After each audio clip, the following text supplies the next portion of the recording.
UDF അധികാരത്തിൽ വന്നാൽ ആദ്യത്തെ UDFന്റെ തീരുമാനത്തിന്റെ ഭാഗമായിട്ടാണ് കൊടുക്കുന്നത്. ആദ്യത്തെ ക്യാബിനറ്റ് അവരുടെ തീരുമാനം ഉണ്ടാവും. അതുപോലെ കശുവണ്ടി തൊഴിലാളികളുടെ വിഷയം ശ്രീ PC വിശ്വനാഥ് തന്നെ നിയമസഭയിൽ അവതരിപ്പിച്ചിട്ടുണ്ട്.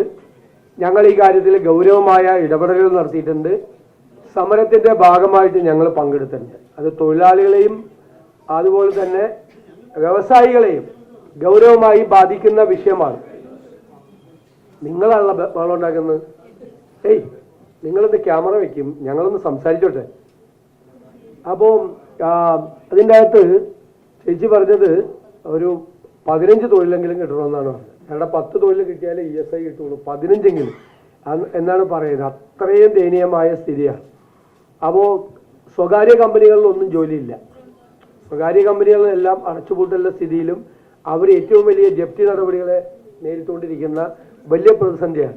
ഗവൺമെന്റിന്റെ ഒരു സജീവമായ ഇടപെടൽ ഇക്കാര്യത്തിൽ ഉണ്ടായില്ല യഥാർത്ഥത്തിൽ. കാരണം പ്ലീസ് ഗീതാവിഷൻ ഇവിടെ ഒരു കാര്യം പറയുന്നുണ്ട്. അപ്പൊ നമ്മളൊരു ഇന്റർവെൻഷൻ ഗവൺമെന്റിന്റെ സീരിയസ് ആയിട്ട് ഉണ്ടായില്ല.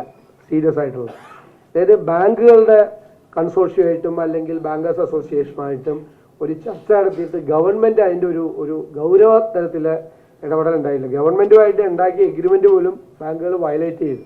അപ്പോൾ ഒരു അനിശ്ചിതത്വമാണ്. അപ്പോൾ അവരെ വിധിക്ക് വിട്ടുകൊടുത്തിരിക്കുക. അത് ശരിയാവില്ല.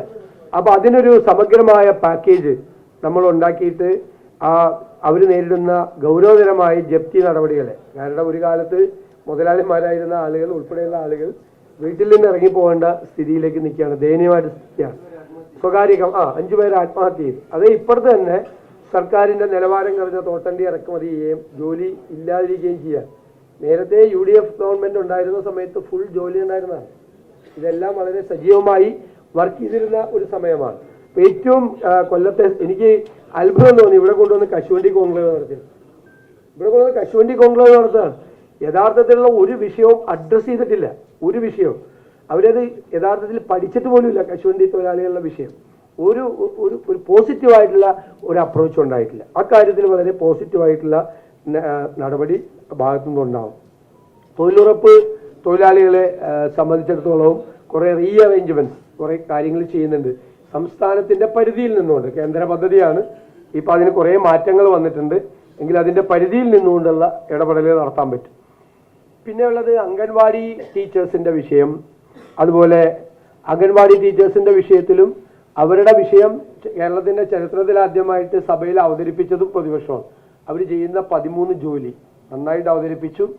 അവർക്ക് ശമ്പളം കിട്ടുന്നത് 3 പ്രാവശ്യവും 4 പ്രാവശ്യമായിട്ടാണ്. മാത്രമല്ല അവിടെ പാല് മേടിക്കുന്നെങ്കിലും സാധനങ്ങൾ മേടിക്കണമെങ്കിലും അഡ്വാൻസ് അവരാണ് കൊടുക്കുന്നത്. പിന്നീടാണ് ആ പൈസ കിട്ടുന്നത്. കിട്ടുമ്പോൾ കിട്ടും പൈസ എന്നുള്ള പരമദയനീയമായ സ്ഥിതിയാണ്. അതാണ്. പിന്നെ KSRTC പെൻഷൻകാരുടെ വിഷയം നമ്മൾ നിരന്തരമായി ഉന്നയിച്ചിട്ടുണ്ട്. 43,000-ഓളം പെൻഷൻകാർ കേരളത്തിലുണ്ട്. ഭയങ്കരമായ അനിശ്ചിതത്വമാണ്. ശമ്പള പരിഷ്കരണം ഇല്ല, DR കിട്ടുന്നില്ല, 99% ആണ് അതിൻ്റെ അരിയേഴ്സ് തുടങ്ങി ബാക്കിയുള്ള ഒരുപാട് ഫെസ്റ്റിവൽ അലവൻസ് ഉൾപ്പെടെ കിട്ടാത്ത ഒരു പ്രശ്നം. പെൻഷൻ ഒരു ലെഫ്റ്റ് ഗവൺമെൻറ്റാണ്. ലെഫ്റ്റ് ആണെന്നുള്ളതിൻ്റെ ക്വസ്റ്റ്യൻ ഇങ്ങനെയൊക്കെയാണ് ഉയരുന്നത്. ഞാൻ എപ്പോഴും തർക്കിക്കുന്ന അതാണ്. അതായത് പെൻഷൻ ഒരു റൈറ്റ് അല്ല, ഗവൺമെൻറ്റിൻ്റെ ബാധ്യതയല്ല എന്നൊരു നിലപാടിലേക്ക് ഒരു കമ്മ്യൂണിസ്റ്റ് ഗവൺമെൻറ് പോവാണ്. അതുകൊണ്ടാണ് നമ്മൾ ഒരിക്കൽ ചോദിച്ചത്. പിന്നെ ഈ കാര്യത്തിലേക്കുള്ള ഒരു നിലപാട് ഒരു ലെഫ്റ്റ് ഗവൺമെൻറ് സ്വീകരിക്കേണ്ട ഒരു നിലപാടല്ല എടുത്തിരിക്കുന്നത്. ആ കാര്യത്തിലൊക്കെ നമുക്ക് കൃത്യമായ സ്റ്റാൻഡ് ഉള്ളതാണ്. പിന്നെ ആദിവാസി സമൂഹമായിട്ട് ബന്ധപ്പെട്ട് കുളത്തൂപ്പുഴയിൽ നിന്നുള്ള വിഷയങ്ങൾ പറഞ്ഞു. അവർ CHC കുളത്തൂപ്പുഴ ആശുപത്രി സൂപ്പർ സ്പെഷ്യാലിറ്റി നമ്മൾ UDF അവതരിപ്പിച്ച ആരോഗ്യരേഖയിൽ ഏറ്റവും പ്രധാനപ്പെട്ട ഒരു ഭാഗം എന്ന് പറയുന്നത് ട്രൈബൽ ഏരിയകളിലുള്ള ഹെൽത്ത് കെയറാണ്. ഏറ്റവും കൂടുതൽ ശ്രദ്ധിക്കേണ്ട ഒരു കമ്പോണൻ്റാണ്. ട്രൈബൽ ഏരിയയിലുള്ള ഹെൽത്ത് കെയർ ഉറപ്പായിട്ട് അത് ഉറപ്പുവരുത്തും. ഏതെല്ലാം നമ്മളത് നേരത്തെ തന്നെ ഡിക്ലെയർ ചെയ്ത സംഭവമാണ്. ST പ്രൊമോട്ടർമാർക്കുള്ള തുച്ഛവേതനം ഉൾപ്പെടെ സർക്കാർ ജോലി ലഭിക്കാതെ നമ്മൾ സ്പെഷ്യൽ റിക്രൂട്ട്മെന്റിനെ കുറിച്ചൊക്കെ ട്രൈബ്സിന് വേണ്ടിയിട്ട് ST വിഭാഗത്തിന് വേണ്ടിയിട്ട് ആലോചിച്ചുകൊണ്ടിരിക്കുകയാണ്. അത് നമ്മൾ മാനിഫെസ്റ്റോയിൽ അത് ഗൗരവമായി പ്രഖ്യാപിക്കും. വളരെ ഗൗരവമായ ഞങ്ങളുടെ ശ്രദ്ധയിൽപ്പെട്ട വിഷയം തന്നെയാണ് ഇവിടെ വന്നിരിക്കുന്നത്. കുട്ടികൾ പാതി വഴിക്ക് വിദ്യാഭ്യാസം ഉപേക്ഷിക്കുന്നു, അവർക്ക് ഹോസ്റ്റലുകളില്ല. പിന്നെ വന്യജീവി ശല്യം ഏറ്റവും കൂടുതൽ അനുഭവപ്പെടുന്നതും അതിൻ്റെ ഇരകളായി മാറുന്നതും ആദിവാസികളാണ്.